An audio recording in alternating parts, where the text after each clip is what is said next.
Le fait d'être une île, en plus une montagne, Ouais. ça crée un caractère. Hein. Ouais. On a une âme d'artiste aussi en Corse, je pense. Parce qu'on est lié à la nature et c'est qu'on sait que derrière tout ça, il y a quelque chose, un message, quelque chose qui nous lie à l'univers. Est-ce que les Corses sont des poètes? Je pense, oui. Ouais, je pense.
Bon, certains d'entre vous me connaissent déjà à travers le film Presque Motard. À l'époque, j'avais fait un tour du sud de la France avec un petit scooter 125.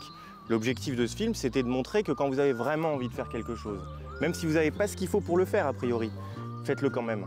La plupart du temps, si vous le faites avec ce que vous avez déjà, ça marche. Après voilà, il a bien fallu passer à autre chose. Donc cette fois-ci, je pars avec un véhicule plus performant, plus puissant, plus confortable. Un peu plus tout en fait. Oui, je parle de toi, ouais. Oui, j'ai dit puissante. Performante aussi, j'ai dit confortable, ouais. Belle. Elle est belle. Alors cette fois-ci, où est-ce que je vais? Eh ben, je vais en Corse.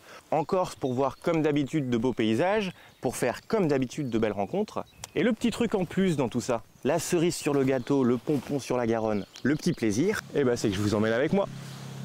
Allez, on y va, on a un peu de route, hein. Pour arriver en Corse, depuis Paris, il me fallait déjà parcourir les 1000 km qui me séparent du port de Toulon, l'endroit où je prendrai un ferry qui m'emmènera sur l'île de Beauté. Bonjour. C'est bien pour Ajaccio? Oui, c'est pour Ajaccio.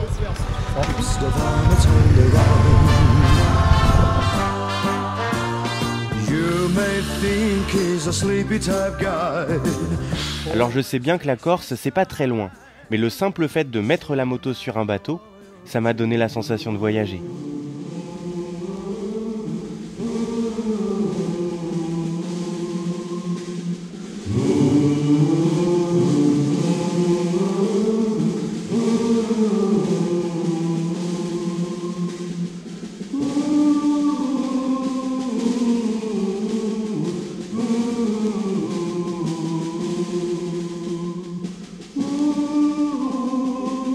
Et après 10 bonnes heures de traversée, voilà que je me retrouvais devant la cité ajaxienne.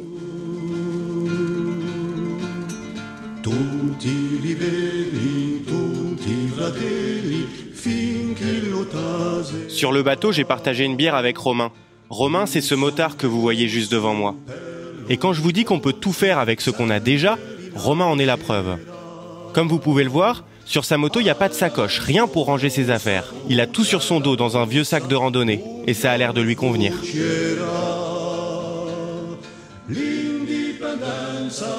Avec Romain, on a décidé de rouler une journée ensemble. On va peut-être aller vers les calanques de Piana. Donc voilà, c'est sympa d'avoir un copain pour ce début d'aventure en Corse. Ah, la Corse. On m'en avait dit tellement de bien.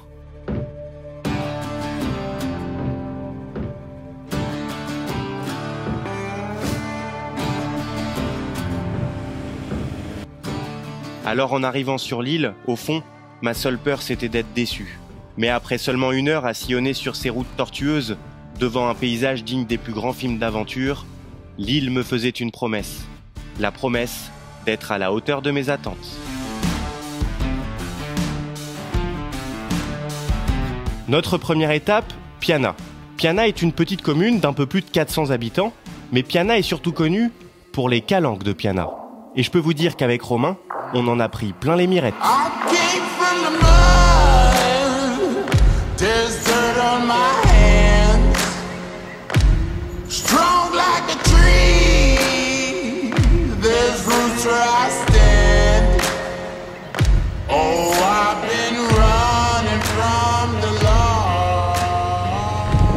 Oh là là là là, c'est magnifique comme endroit. On a un peu l'impression d'être dans le train des mines, quoi. C'est presque un peu mystique même.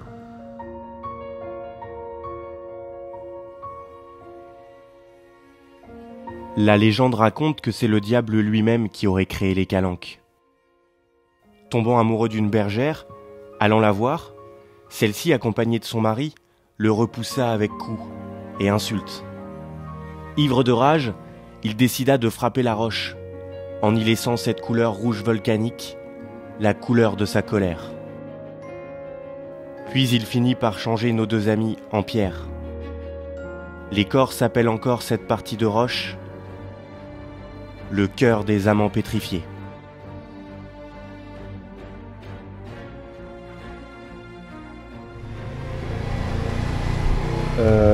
Bon, on a quitté nos malheureux amoureux pour trouver un camping. Donc maintenant, il va falloir monter ma tente. Et ça va encore être un autre sujet. Alors oui, je vous vois venir. Monter une tente, c'est pas très compliqué. Ce qu'il y a, c'est qu'il faut avoir le coup de main. Et le coup de main, ce jour-là, je l'avais pas.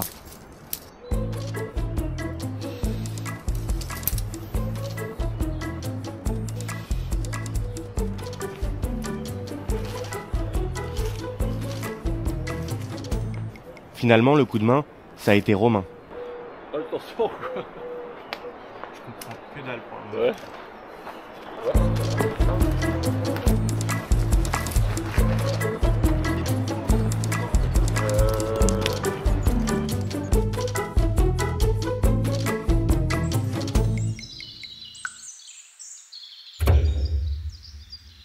Ce matin, j'ai pas vu Romain, il est parti avant que je me réveille. Il voulait faire un trek. À 2 heures de route d'ici, donc il est parti tôt. Voilà, moi je vais continuer à faire route vers le nord. Je vais faire tout le tour du nord, je pense, en 2-3 jours là. Je remballe tout ça et on roule.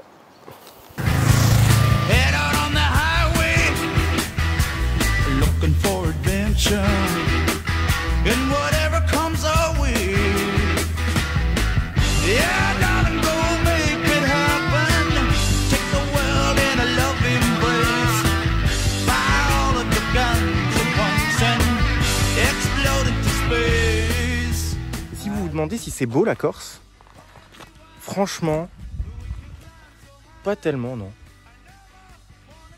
Pas ouf. Un extraordinaire, quoi. Born to be wild. Born to be wild.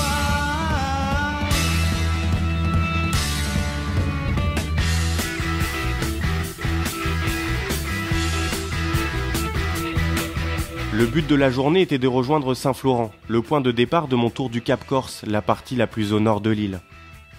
Mon itinéraire n'a cessé pendant toute la journée de me mener de la montagne à la mer, puis de la mer à la montagne. Ça, ce sera un peu le cas pendant tout le voyage en fait. Mais le clou du spectacle est arrivé en fin de journée. Alors que la fatigue commençait à peser sur mes épaules, je suis entré dans un monde parallèle. Et ce phénomène a eu lieu grâce à une conjoncture très précise.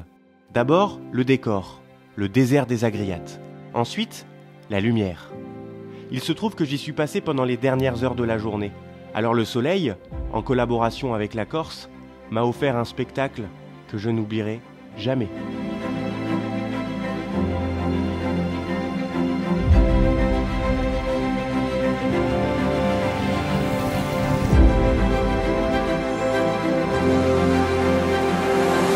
C'est complètement dingue, cette lumière là.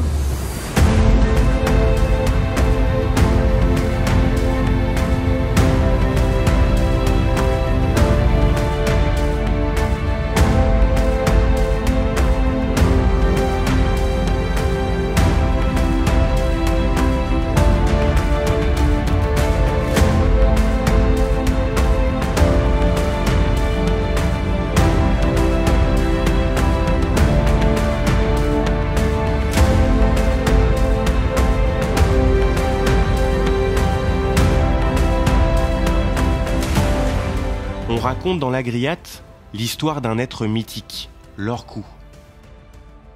Un ogre qui volait régulièrement la production laitière des bergers de la région. Excédés, ces derniers décidèrent de le capturer et de le mettre à mort. Alors dans un dernier élan de survie, il leur livra la recette du broccio. Ce fromage traditionnel corse connu dans le monde entier aurait donc été inventé par un ogre, vivant dans ce désert. C'est quand même pas mal, non ?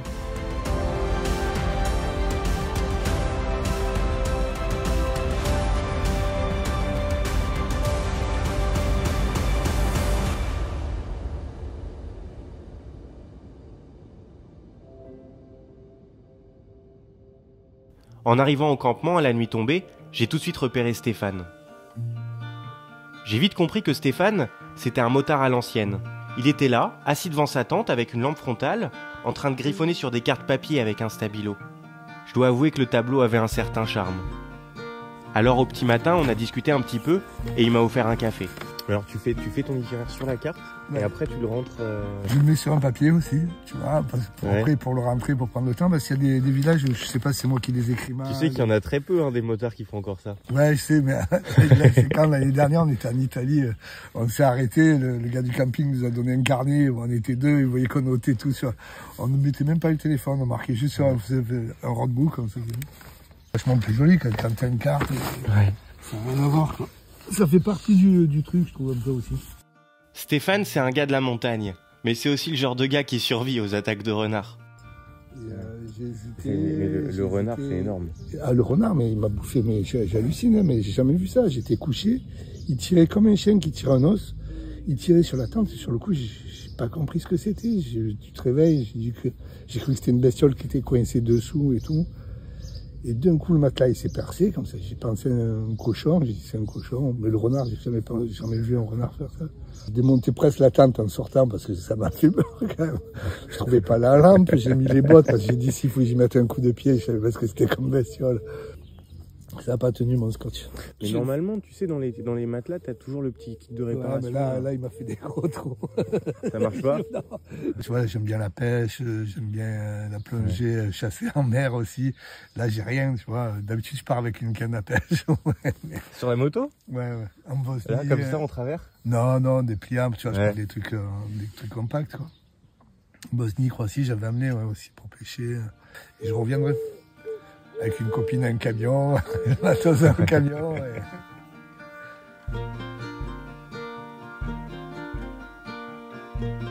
J'ai passé une super bonne soirée avec Stéphane.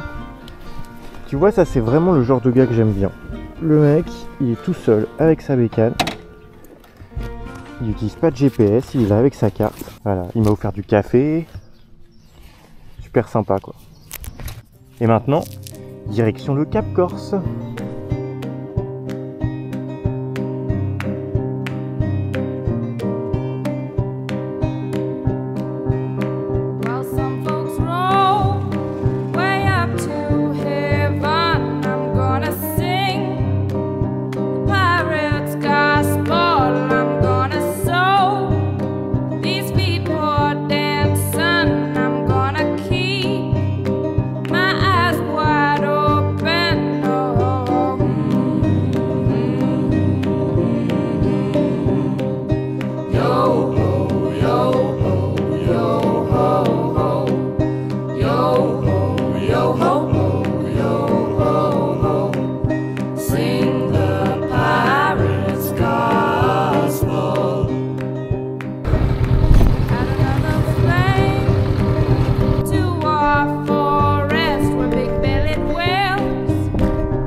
Alors j'ai pris cette route complètement par hasard et me voilà récompensé.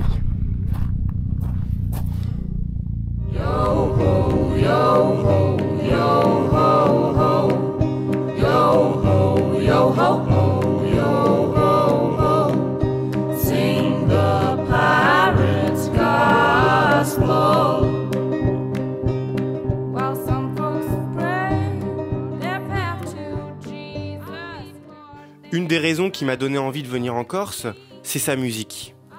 Je sais pas d'où ça vient, mais j'ai toujours été touché par la musique corse. Alors je me voyais mal venir ici, vous raconter toute cette histoire et ne pas en parler. Le problème, c'est que j'y connais rien, moi, en musique. Mais les 3 personnes qu'on va rencontrer, là, eux, ils s'y connaissent un peu en musique corse. Lucas, Enchanté. c'est toi que j'avais au téléphone? Oui, c'est ça. Ça va, les gars?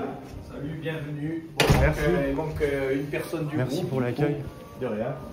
Salut. Salut, ça va? Ça va, ça va. Il manque une personne. Ouais, il manque du une groupe, personne. Et du coup, on est tous les 3 le noyau dur, quoi. Hein. Ouais. Voilà. On a fait une petite répète parce qu'on a un concert bientôt. Lui, on nous fait couler le café. Un café. Tu veux un café? Ouais, je veux bien, je veux bien. Allez, donc là, tu viens d'arriver en fait. Je suis arrivé vendredi matin. Le but, c'est de faire un portrait de la Corse, la vraie, quoi. Ben ouais, tu as raison. C'est ce qu'il faut. Hein. Ouais. Celui qui veut vraiment voir la Corse, il faut qu'il creuse un peu, qu'il cherche de lui-même ce que c'est vraiment. Quoi. Je vous présente Ange Dominique, Jean-Philippe et Dimitri du groupe Fioranova. La musique corse, ce qu'il y a, c'est que pour la petite île qu'on est, il y a un répertoire qui est immense. C'est une musique aussi qui vient de loin, qui est puisée dans la tradition orale, qui est la tradition orale méditerranéenne. Parce que souvent on dit, c'est vrai que la façon de chanter en Corse, ça ressemble au chant un peu arabe, par exemple, parce qu'il y a ces sonorités de la Méditerranée qu'on retrouve. On a beaucoup écouté quand on était jeune et des musiques des années 70-80 des groupes corses. Je me rappelle que mes parents me passaient des cassettes, des vieilles cassettes, j'avais 12-13 ans. Et pour nous, ça a été la première pierre à l'édifice en fait. On avait aussi la chance d'être entouré d'amis qui avaient, je dirais, ce même centre d'intérêt. Ce qui fait que tout jeune, peut-être quand on était en âge de commencer à apprendre la guitare, eh bien, on se retrouvait et on essayait de reproduire ce qu'on entendait, on essayait de reproduire les chansons des groupes qui nous plaisaient. On se retrouvait à l'église ou dans des endroits où il y avait une bonne acoustique pour répéter, alors qu'en fait, il n'y avait pas de but, on le faisait par passion. Et aujourd'hui, le groupe, je dirais, il a pris une tournure. Au début, on commençait dans les bars et les cafés à chanter, en fait. Puis on s'est tourné vers la création et on a décidé de faire des compositions polyphoniques et des musiques instrumentalisées. Et il y a plus d'1 an, on a sorti notre premier album, qui s'appelle Vogudia Vida. Alors la langue corse, déjà, c'est la langue de nos grands-parents. Et c'est une langue aujourd'hui que nous, jeunes Corses, on sent en danger. C'est-à-dire qu'il y a quand même cet impératif de la sauvegarder. Et aujourd'hui, en plus, il y a les classes bilingues, donc ça c'est encore un autre niveau. Ça permet de maintenir un lien avec le Corse. Essayer, voilà, par le biais de la musique et de la culture, le transmettre au plus grand nombre. Je pense que c'est la meilleure façon de défendre une langue, c'est de l'exporter, de montrer qu'elle est vivante, tu vois, qu'on est là encore. Sa nuova tu na dreccia quelle oggi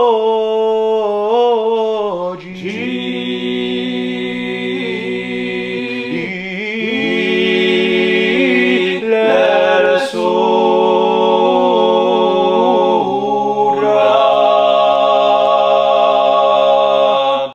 so da guante una leccia chi sovrana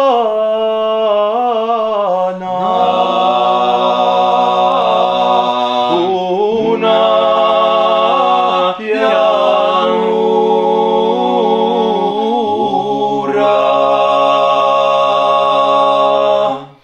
e Spartaco me vecchia da Maggiaga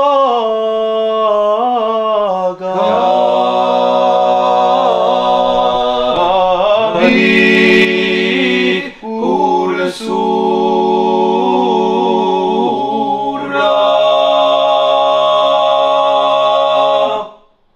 Ouais, la solidarité, l'entraide et vraiment l'union, c'est pas un concept corse, mais ça fait partie des valeurs. On le retrouve ici, du moins. Voilà, ça fait partie des valeurs. C'est des valeurs. C'est fort. C'est fort, ouais. C'est fort. Vous dites ça et en même temps vous avez une réputation raciste, vous le savez.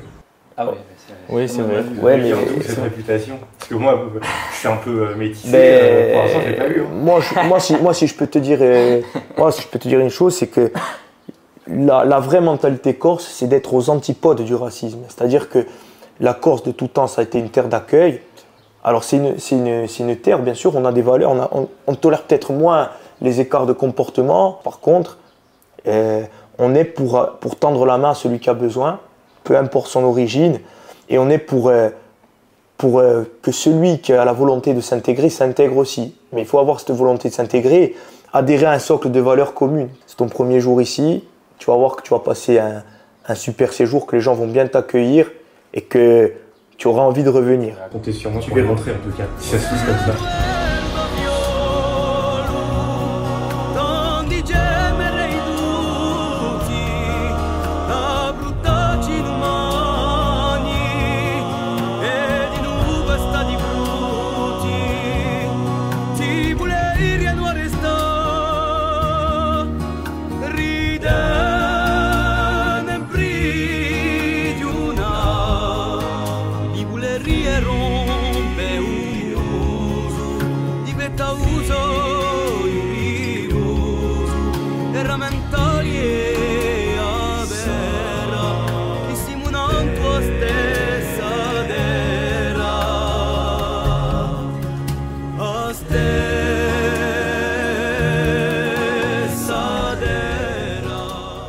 J'ai quitté le groupe en fin d'après-midi avec de la musique encore plein les oreilles. J'ai réservé le premier hébergement venu. Je m'attendais à trouver un camping tout ce qu'il y a de plus banal, au bout de cette piste un peu compliquée avec une moto chargée. Et c'est comme ça que je suis arrivé chez Pascal. Bon, moi, il faut dire que je ne suis pas originaire d'ici. Hein. Donc, je suis un Ajaxien, donc je suis déjà quelqu'un. On l'a fait. Oui, mais vous l'avez adopté le coin. Oui, oui, non, mais attendez, je ne sais pas encore. Moi, on m'a accepté, hein, mais ça a été compliqué. Ah, même en venant de Lille. Ah oui, oui, c'était compliqué. Hein. Donc ça, c'est vrai. Ce n'est pas qu'une réputation. Ah non, non, d'avoir du mal à accepter les gens qui veulent s'installer. Ah oui, oui. Moi, je dis pourtant, moi, je suis ce qu'on appelle un mezzoumé. C'est-à-dire que je suis de père breton et de mère corse. Donc déjà, c'est compliqué parce que le patronyme, lui, il n'est pas indicateur. Et je vous le garantis, c'est pas facile. Hein. Et c'est dû à quoi, ça? Ben déjà, un insulaire, il faut savoir qu'un insulaire, le danger vient de l'extérieur. En Corse, tous les villages ont été créés et sont récents, datent de l'après, juste un peu avant le Moyen-Âge, quand les Sarrasins sont arrivés sur l'île et ont commencé à piller tous les villages, tout le littoral. Donc la mer, c'était déjà un danger. Donc ils se sont réfugiés dans les montagnes, et il y a toujours quand même une certaine appréhension de voir l'étranger arriver.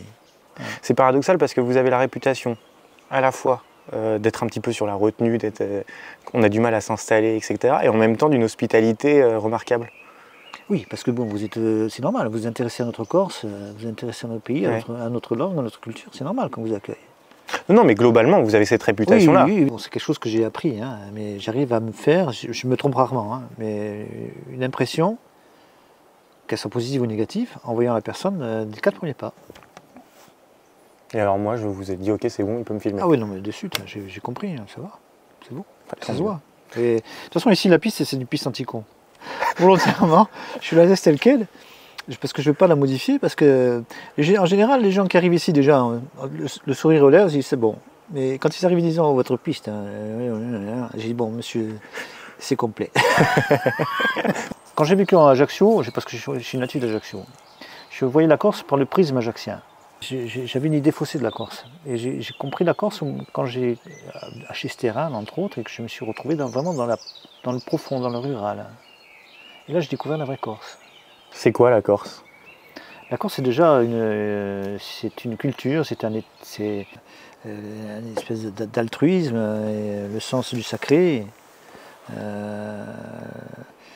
C'est ce qui fait vraiment la profondeur de l'âme corse. Le fait d'être une île, en plus une montagne, ouais. Ça crée un caractère. Hein. Ouais. Et puis la sensibilité, on a une âme d'artiste aussi en Corse, je pense. Parce qu'on est lié à la nature et c'est qu'on sait que derrière tout ça, il y a quelque chose, un message, quelque chose qui nous lie à l'univers. Voilà, c'est ça qu'on... Ouais. Est-ce que les Corses sont des poètes?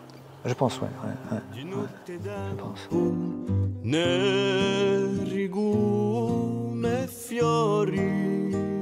Pascal, il a un grand terrain sur lequel il propose aux gens de poser leur tente. Et ce soir-là, en plus de m'avoir offert l'apéro, il m'a proposé de dormir dans sa dépendance. Et quand je lui ai demandé combien je lui devais, il m'a simplement souri. Alors j'ai compris que j'étais son invité et que je faisais face à la véritable hospitalité corse.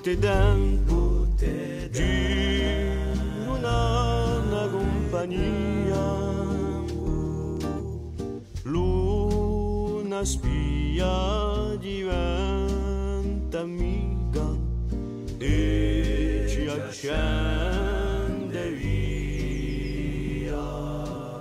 Il y a une chose que je ne vous avais pas dit sur Pascal. C'est que Pascal, il élève des ânes. Alors au petit matin, il m'a présenté ses bêtes. Ça c'est Dolce, Doudou, parce que c'est un âne qui n'est pas castré, mais qui est très doux.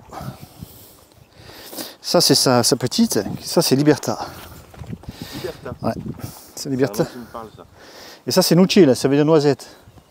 Elle a 1 an celle-là. Et sa maman est morte il y a quelques mois.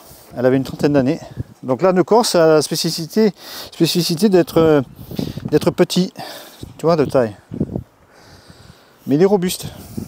Quand on a un grand terrain comme le mien, l'âne c'est non seulement un compagnon, mais c'est une aide parce qu'il débroussaille tout. L'adage bête comme un âne, c'est pas vrai. C'est plus intelligent qu'un cheval. Il ne faut pas faire de bêtises quand ils sont petits, ne pas jouer avec eux. Il faut qu'il, si tu veux, un climat de confiance qui s'installe entre l'homme et la bête, mais il ne faut pas qu'ils nous prennent comme leur acolyte. On doit être le maître. Si tu veux. Bon, merci beaucoup. Allez, bon voyage. Merci. Merci pour l'accueil, au revoir. Bon astral. Merci.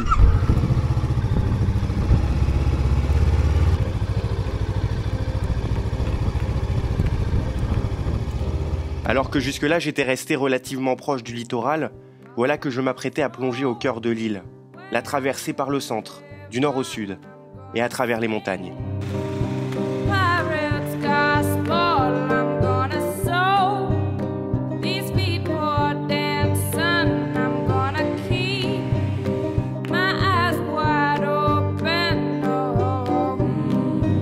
En Corse, la grande majorité de la population vit sur le littoral. Alors quand on s'enfonce au centre de l'île, les voitures et les gens deviennent de plus en plus rares. Les routes sinueuses qui rendent les trajets assez longs accentuent ce sentiment de solitude et vous donnent l'impression d'être un spectateur privilégié, unique, face au spectacle de la montagne.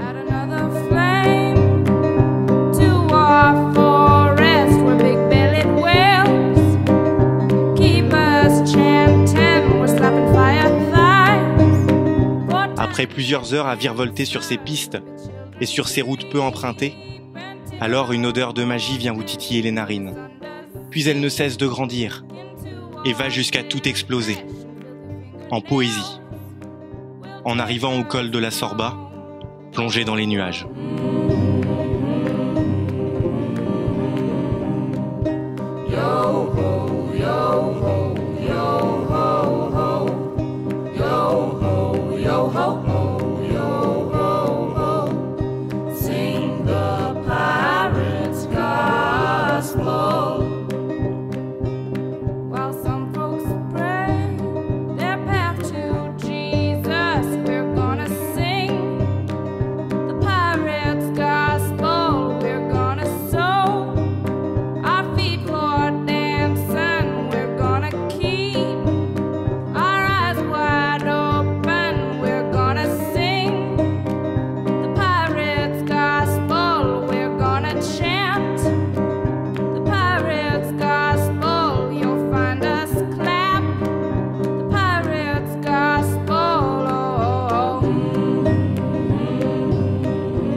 Ça faisait déjà une semaine que j'étais sur l'île et j'avais toujours pas mangé de charcuterie corse. J'avais contacté un producteur pour qu'il puisse nous en parler un petit peu. Et ce soir-là, il m'a rappelé en me proposant de passer le voir le lendemain midi.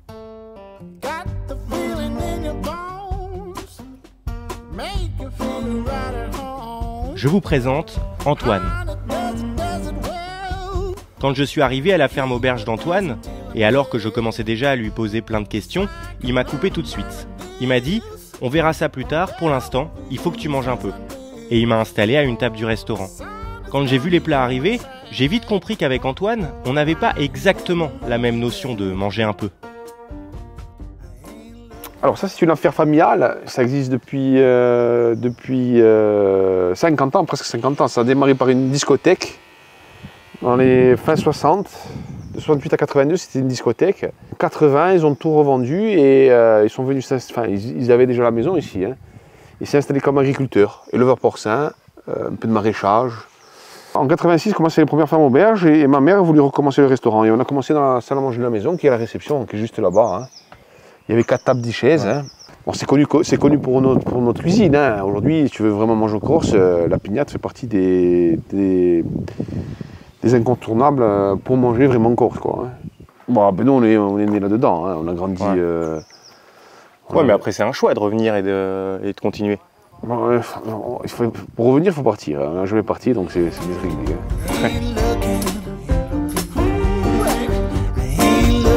Vous êtes restés des producteurs, quoi. En fait, ouais, moi, ce qui s'est passé, c'est qu'en fait, mon père parti à la retraite, m'a laissé son exploitation agricole, donc éleveur porcin, et mon frère, qui est le chef en cuisine, lui, il est oléiculteur et maraîcher. Donc, nous, on fait, ce qu'on fabrique, on le met à table. Voilà, c'est le système femme auberge, c'est circuit court, quoi. Ouais. Voilà, ça c'est le cave à jambon. Oh. Système naturel, là, on est sous terre, on est 1 mètre sous terre, hein. Ouverture nord-sud, avec une hydrométrie naturelle. Donc, si tu préfères, bon, on a des jambons alors, qui vieillissent. Ici, c'est une chambre d'affinage, hein, une cave d'affinage naturelle. Même s'il fait 0 degré dehors, dans la cave, il fait 11-12 degrés.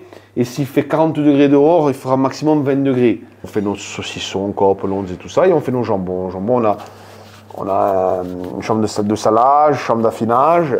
Et après, si tu préfères, le jambon vieillit. Il vieillit entre minimum 1 an et demi jusqu'à 4 ans. Donc c'est du temps, c'est du travail.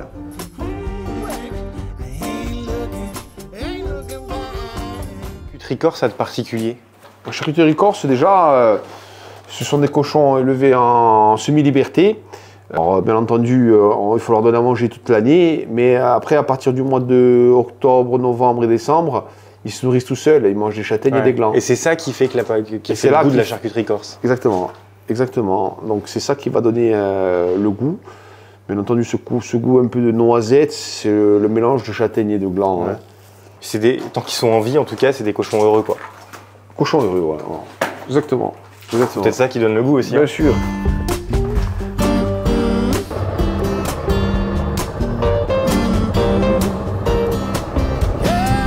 Je sors de chez Antoine le ventre plein parce qu'évidemment il m'a offert de manger dans son restaurant. Un restaurant qui est très connu en Corse. Si vous voulez manger de la vraie cuisine corse, c'est là qu'il faut aller. Pour les 3 derniers jours de ce voyage, je n'ai fait quasiment que rouler. J'ai d'abord roulé pour aller découvrir Bonifacio, ensuite pour remonter à Ajaccio en longeant la mer, avec un détour par les îles Sanguinaires. J'adore partir avec une caméra pour vous raconter cette histoire, mais ces 3 derniers jours, je les ai un peu gardés pour moi. J'ai roulé, monté la tente, dormi, mangé, puis roulé à nouveau, et ainsi de suite pendant 3 jours. Et c'est à ce moment-là, exactement ce dont j'avais besoin.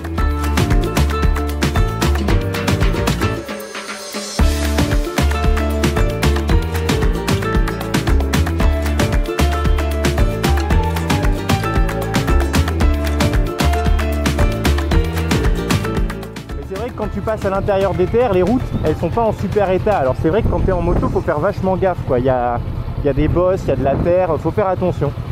Mais c'est vrai qu'il y a quelques routes qui sont franchement magnifiques et qui en plus sont dans un état exceptionnel. Et là, c'est vraiment un régal, quoi. Un peu comme dans le désert des Agriates où on est passé l'autre jour.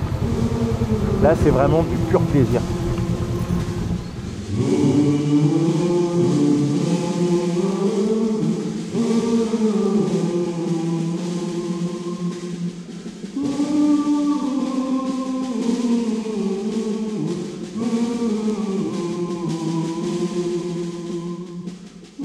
Il n'est jamais très bon de mettre les gens dans des cases. Mais il faut bien reconnaître que les gens qui voyagent à moto partagent des valeurs communes. Des valeurs de curiosité, de liberté, d'indépendance. La contrainte de ne jamais pouvoir s'éloigner de sa moto vous donne une sensation particulière, celle de ne jamais être tout à fait seul. Votre liberté dépend d'elle et de votre capacité à en prendre soin pour qu'elle puisse toujours, partout, vous emmener à la découverte du monde et des autres.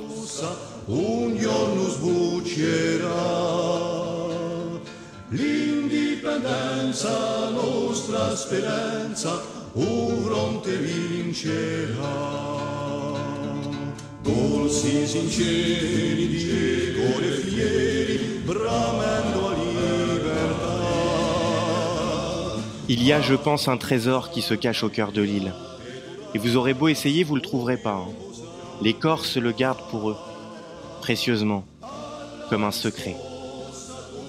Mais ce trésor illumine chaque montagne, chaque coucher de soleil, chaque rayon de lumière, d'une véritable magie. Les Corses, quant à eux, apparaissent d'abord distants, difficiles d'accès. En fait, ils vous jaugent. Et si vous acceptez de jouer le jeu, avec sincérité, alors là, seulement, ils vous ouvrent leurs portes.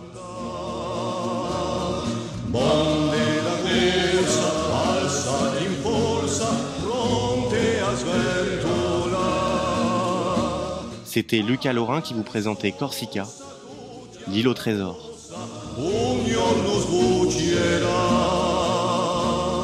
L'indipendenza, nostra speranza, un fronte vincerà.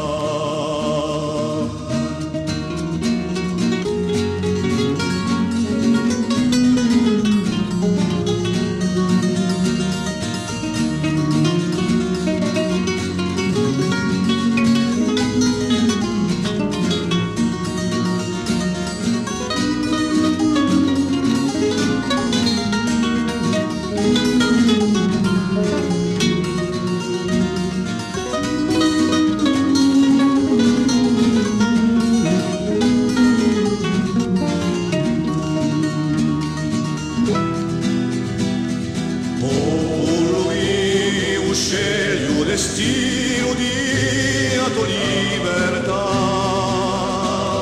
fa chi la bene strapega bene, chi vuole nuoto va.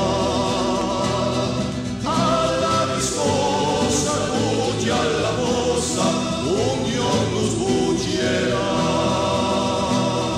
L'indipendenza, nostra speranza, un fronte vincerà.